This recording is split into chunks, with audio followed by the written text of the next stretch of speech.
반갑습니다. 선희쌤의 마음동행 심리상담가인 이선희입니다.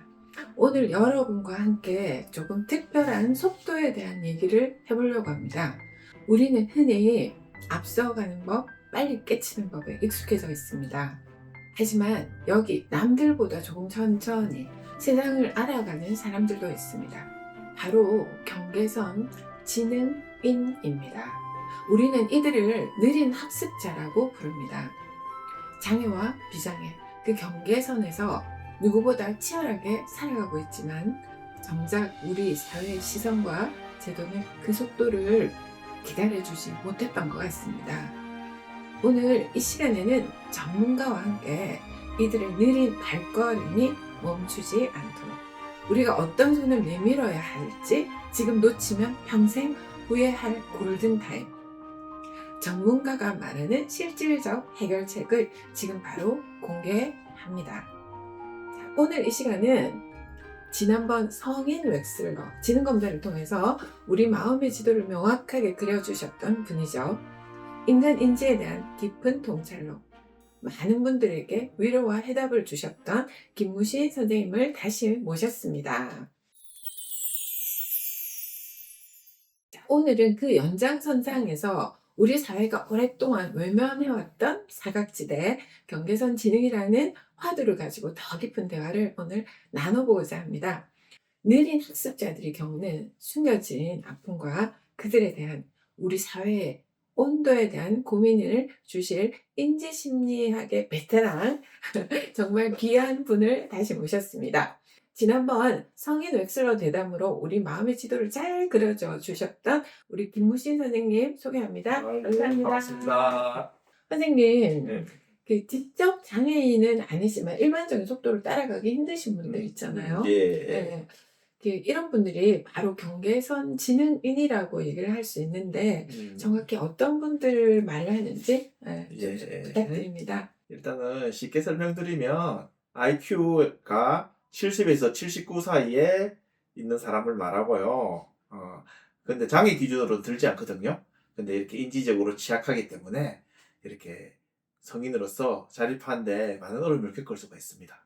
그런데도 이렇게 지적 장애인 경우에는 사회적 심리적으로 지원이 많이 되는데 경계선 지능의 경우에는 이렇게 복지적으로나 법적으로나 지원이 많이 안 되기 때문에 좀 직설적으로 말하면 좀 투명인 것 같이 정상 지능에 남기고 지적 장애도 아닌 이런 좀 이렇게 뭔가 좀 어중간한 상태 이렇게 말씀하시면 될 것 같습니다.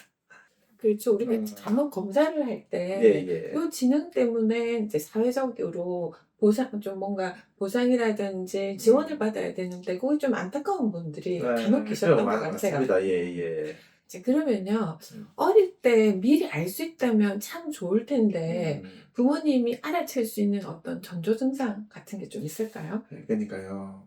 지적장애의 경우에는 영유아기 때 발달이 많이 지체가 되거든요. 근데 경계선 지능 경우에는 좀 부모가 조금 헷갈리는 경우들이 많아요. 느리긴 느린데 좀 있으면 좋아질 것이라는 기대감을 많이 가지는 좀 둔한 아동, 좀 느린 아동 이런 쪽으로 조금 많이 드러나는 양상들이 있고요. 그리고 학습은 돼요. 학습은 되는데 또래에 비해서 조금 오래 걸리는 감이 좀 있습니다. 그러면서 애가 아예 떨어져 버리면, 자기는 아예 그냥 안 되는 건 생각을 하지만 조금 안 되기 때문에 자존감이 상당히 낮아질 수가 있고 회의감이 빠지는 경우들이 생길 수가 있습니다. 그렇죠. 예. 그럴 수 있을 것 같아요. 똑같은데 비슷한데 왜 나만 조금 안 되지, 나는 안 되지, 이런 자기 효능감이 많이 좀 저하가 될 것 같아요. 맞습니다. 예. 단순히 IQ 숫자만으로는 이분들의 어떤 정서적 특성이나 잠재력을 다 알 수 없을 것 같은데 있을까요? IQ 수치로만은 부족합니다. 그래서 실제로 경계선 지능 경우에는 인지 검사만 실시하는 것보다는 종합적으로 검사를 실시하는 것이 원인을 파악하는 훨씬 이렇게 유리할 수가 있습니다. 예를 들면 웩슬러 검사에서 자극 기억이나 처리 속도 같은 인지 효능 지수가 뚝 떨어지지만 그에 대해서 이렇게 정서적 문제를 알려면 그와 관련된 정서행동적인 검사를 병행하는 것이 상당히 좀 많이 도움이 될 수가 있습니다. 예. 이런 종합 심리 검사에 대해서는 이제 조금 사례를 통해서 더 자세히 설명하는 게 더 나을 것 같은 생각이 듭니다. 예. 혹시 요 사례를 잠깐 뭐 들어서 얘기해 주실 분 있을까요? 실제로 사례는 뭐 프로파일을 보여주기는 조금 음, 그러니까 이게 처리 자극격이나 처리 속도가 떨어지는 아동의 경우에 실제로 그게 다른 그 인성 검사라든지 정생도 검사를 하다 보면 ADHD라든지 우울증이라든지 그 반항행동 장애 이런 부분들이 많이 같이 동반적으로 상승하는 경우를 상당히 많이 볼 수가 있습니다. 근데 그 애들이 실제로는 경계선 지능이 아닌데 이런 정서적인 문제로 인해서 인지적인 이렇게 하락을 이렇게 초래하는 경우들이 이렇게 조금 이렇게 인지에서도 드러나고 있습니다. 예. 그래서 예. 이제 이거를 경계선 지능이다, 아니다라고 말을 하는 거는 음. 단순한 웩슬러 검사가 아니라 음. 정서 검사까지 다 동반을 해야지 정확하게 알 수 있다라는 말씀이신 거죠? 그렇죠. 근데 그 아까 말씀드렸지만 이렇게 경계선 지능은 너무 다양하게 이렇게 나오기 때문에 실제로 웩슬러 검사만으로도 이렇게 평가할 수 있는 영역들도 있어요. 음. 그런데 아까 제가 말씀드렸지만 인지 효능 지수가 이렇게 하락하던 경우에는 다른 정서행동 검사를 같이 병행하는 게 좋고요. 만약에 언어 인지가 떨어지면 이렇게 학습 전략 검사 이런 것도 같이 이렇게 병행하는 것도 좋을 것 같습니다. 그러니까 그게 좋은 팁이네요. 예, 예, 작업 기억이나 처리 속도 같은 게 인지 효율도를 예. 알려주는 건데 뭐 학습 전략 검사라든지 이런 걸 같이 하면은 훨씬 음. 더 자세히 알 수 예, 예, 있다라고 하시는 그렇습니다. 거죠. 예. 그래요. 경계선 지능 아동들이 학교에서는 그냥 공부 못하는 아이로 오해받기 쉽잖아요. 예, 예. 인지적 특성을 고려했을 때 음. 어떻게 조금 가르쳐야 될지 이게 조금 더 궁금하실 것 같기도 하고 음. 또 차별화된 어떤 효과적인 뭐 학습 전략이 있는지 팁이 있다면 알려주실 수 있을까요? 근데 저는 이렇게 경계선 지능들 애들을 많이 보면서 시간이 정말 중요한 것 같아요. 지적 장애와는 달리 이분들은 시간을 충분히 주면 학습이 이렇게 가능합니다. 근데 이렇게 아까 소장님이 말씀하셨듯이 우리나라는 이렇게 빨리빨리 문화가 있잖아요. 빨리빨리 문화가 있다 보니까 이렇게 빨리 학습을 못하면 이게 정말로 이해를 못하는구나. 낙인을 찍는 경우들이 상당히 많이 발생할 수가 있거든요. 그 때문에는 이렇게 더 자존감이 떨어지고 자존감이 떨어지다 보니까 이렇게 자율성도 약화되고 자발적으로 무엇이든 자기가 할 수 없다는 이렇게 자기만의 자의 개념들이 잡히기 때문에 문제가 생기는 경우들이 많습니다. 실제로는 그게 제일 중요하다는 생각이 듭니다. 예. 그렇죠. 근데 이런 친구들 같은 경우에는 자기 효능감이 굉장히 떨어지는 친구들이 많은 것 같아요. 예, 맞습니다. 예. 그죠. 오히려 또 심리학자로 이렇게 보면 그 뭐 지식을 전달한다던가 뭔가를 한다는 것보다 나도 좀 할 수 있다는 자율성이나 인내력 이런 것도 좀 더 중요하지 않을까 예, 하는 생각도 맞습니다. 예. 듭니다. 자율성과 인내력을 키워주는 것이 정말로 중요한 생각이 좀 많이 듭니다. 핵심이죠. 네, 예. 맞아요. 예. 소위 말하는 눈치 없는 아이가 되어서 고립되는 경우도 많더라고요. 음. 그래서 또래 관계에서 겪는 고립감이나 살성을 기르기 위해서 가정과 학교에서 어떤 도움을 좀 주어야 될까요? 경계선 지능의 경우 이렇게 다양한 상황에서 이 많은 것들을 보지 못하기 때문에 그렇죠. 경험이. 예, 경험에 대한 개방성이 많이 부족합니다. 그렇기 때문에 또 대인관계에서 미묘한 뉘앙스를 놓치고 있는 경우들이 많고요. 그리고 이렇게 뭐 중요한 거는 연대감을 형성하지 못하는 건 아니거든요. 한데 애들하고 같이 어울리면서 이렇게 뭐 협동을 하려면 같이 그 애들이 따라가야 되잖아요. 근데 주변 사람들이 조금 이렇게 외면을 한다든지 못 따라간다고 질책을 한다든지 이런 문제들 때문에 사실 연대감은 더욱더 떨어진다는 그런 생각이 좀 많이 들어요. 그렇죠. 예. 연대감이 제일 중요하죠. 사장을 하려고 하면. 예. 그 연대감 안에는 뭐 공감 능력이나 수용 음. 능력이나 협동 능력 뭐 이런 것들이 되게 중요한 것 같아요. 그러니까요. 그런 것들이 정말 중요하다는 생각이 좀 많이 듭니다. 그죠. 가정에서 이런 좀 다양한 이제 경험들이 좀 먼저 시행이 되고 학교나 이런 뭐 사회적 기반의 지지도 좀 필요하고 그렇지 않을까 하는 게 생각이 되는데요. 예, 예. 그 외부적인 어떤 뭐 지적인 멘토나 음. 아니면 임상심리사 선생님이나 저희 같은 음. 상담 심리사 또는 뭐 놀이치료라든지 이런 것들과 함께 연결이 된다면 어렸을 때 훨씬 큰 힘이 되지 않을까 하는 그러니까요. 생각이 지지 드네요. 세력들을 만드는 게 어린 시절에 정말로 많은 힘이 될 수가 있습니다. 예, 이게 경계선 지능을 가지신 분들이 지속적인 어떤 실패 경험 음. 이런 것들로 인해서 우울감이나 불안, 또 무기력증이 좀 빠지기 쉬운 분들이 상당히 많은 걸로 알고 있습니다. 음. 반복된 어떤 실패나 무기력증에 빠진 분들에게 어떤 심리적 지원이나 자원이 필요하실까요? 그러니까요. 경계선 지능에도 앞서 언급했듯이 학습이 안 되는 건 아니거든요.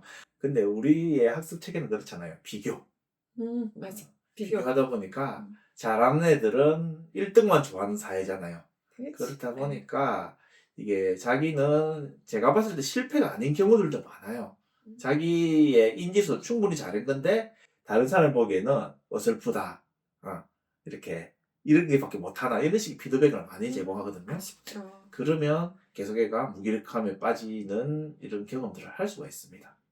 그런 부분들이 있기 때문에 실제로 애들에게 이렇게 뭔가 자기 주변과 비교가 아닌 자기가 성취한 거에 대해서 이렇게 피드백을, 긍정적인 피드백을 해주면서 성취감을 맛보게 하는 것이 정말 많이 필요한 생각이 좀 많이 들어요.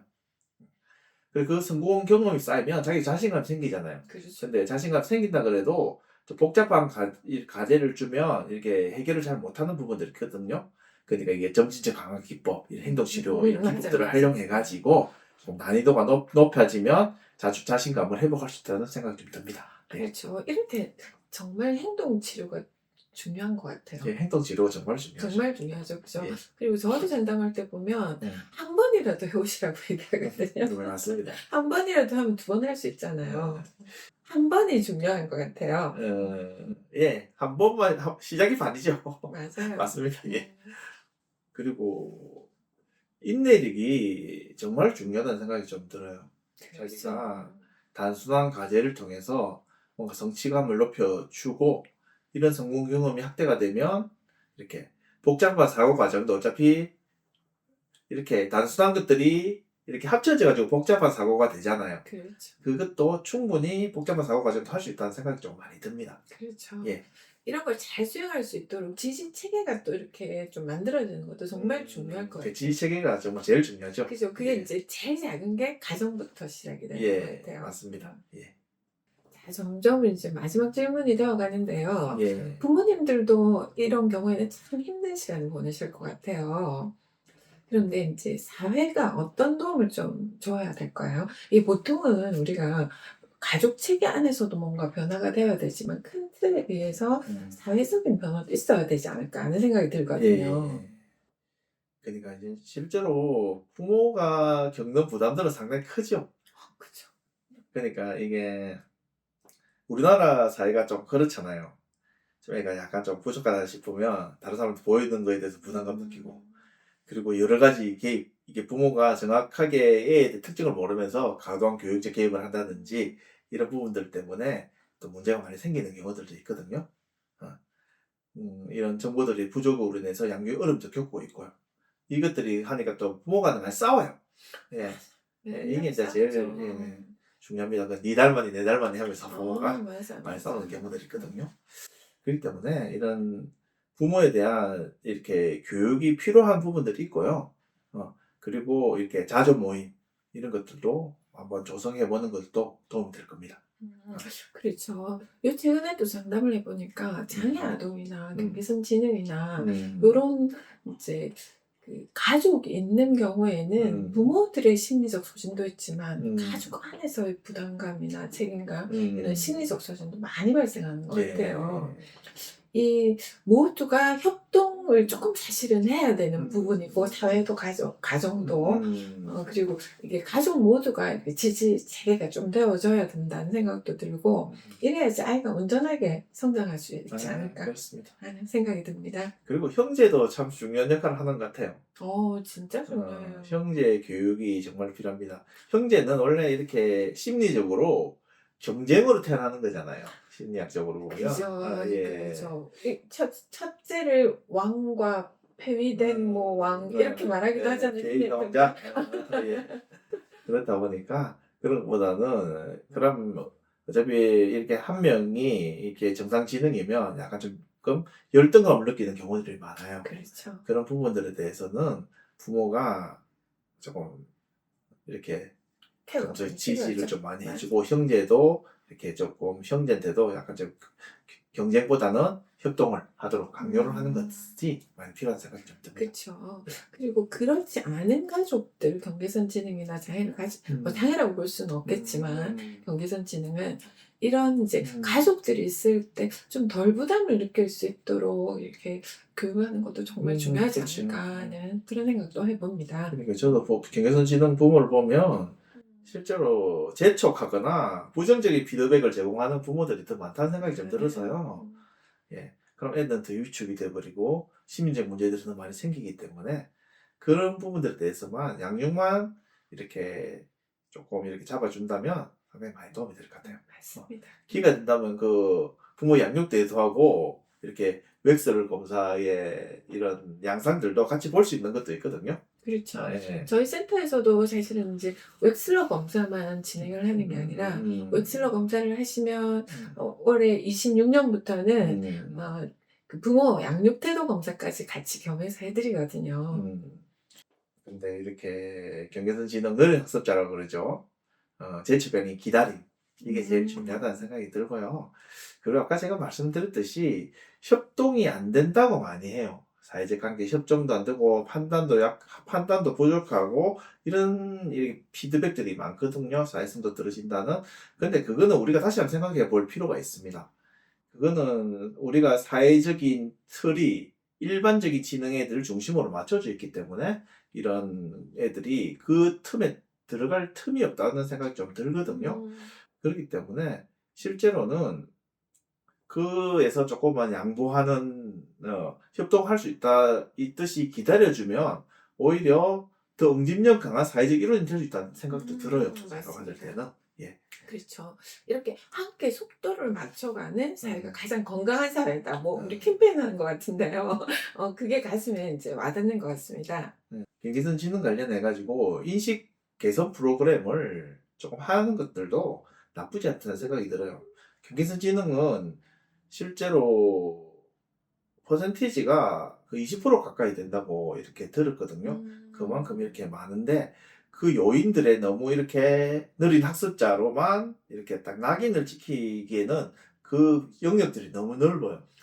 그렇기 때문에 그와 관련해 가지고 이렇게 뭐 심리 검사나 이런 부분들을 통해서 확실히 경계선 지능의 원인들을 찾아내는 것도 중요하고요. 그와 관련되는 학습 문제면 뭐 학습 전략 검사를 한다든지 뭐 정서행동 검사를 한다든지 주의력 검사를 한다든지 이런 것들 함께 병행하는 것들이 상당히 많이 좀 도움이 될 것 같아요.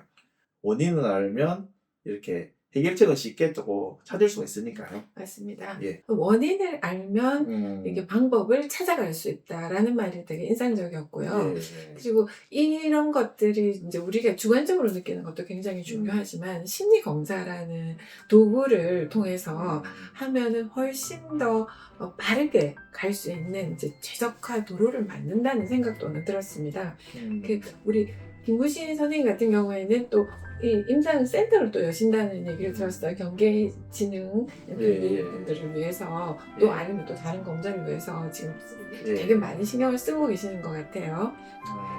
자녀를 잘 키우는 채널, 마음을 잘 돌보는 채널 선생님의 마음동에 오늘 내용이 도움되셨다면 구독과 좋아요 부탁드리고요. 저희는 다음 시간에 또 만날게요. 감사합니다.